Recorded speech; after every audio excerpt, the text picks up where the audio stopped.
Hi, my name is Sylvia. My son recently turned 4, and it was a really big deal for him. Now, he's always asking everyone how old they are, but if you're younger than 4, he won't play with you. So today I'd like to see how our favorite monkey, Curious George, prepares for a surprise party. This is George.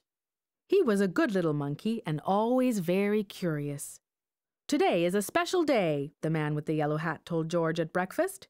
I have a surprise planned and lots to do to get ready. You can help me by staying out of trouble. George was happy to help. Later, while George was looking out the window and being very good, he heard some tinkly music. It was coming from an ice cream truck. George watched as a whole line of children and their dogs enjoyed some ice cream treats. It looked like fun. But when the ice cream truck moved on, George forgot all about staying out of trouble and went to find some fun of his own. In the living room, George found noisemakers and hats and games. Could this be part of his friend's surprise?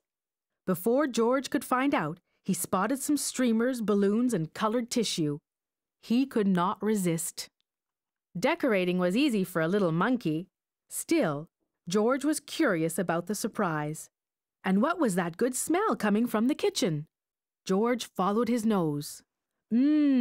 It was a cake, and it looked as good as it smelled. All it needed was frosting. George had seen his friend make frosting before, but today his friend was busy. Maybe George could help. He could frost the cake himself.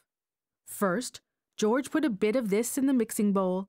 Next, he added a bit of that. Then he turned the mixer on. The frosting whirled around and around. It was whirling too fast, but when George tried to stop the mixer, it only went faster and faster and faster. George lifted the beaters out of the bowl. Frosting flew everywhere. Poor George. He did not mean to make such a mess. He had only wanted to help. Now how could he clean up the sticky kitchen? Just then, George heard the tinkly music again. The ice cream truck was coming back up the street, and George had an idea. Quickly he opened the door and invited all of the dogs in for a treat. In no time, the kitchen was as clean as a whistle. When the dogs finished their snack, George took them back outside. The ice cream truck was still there, and so was his friend. "George," said the man with the yellow hat, "I've been looking for you. It's time for the surprise." George had found hats, games, decorations, and a cake. He was curious. Was the surprise a party?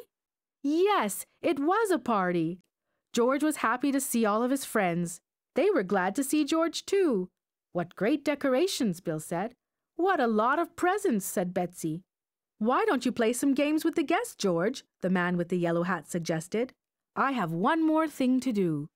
When George's friend came back, he was carrying a cake covered in candles. This wasn't just any party. It was a birthday party. But George was still curious. Whose birthday was it? He watched to see who would blow out the candles. The man with the yellow hat put the cake down right in front of George. That was the surprise.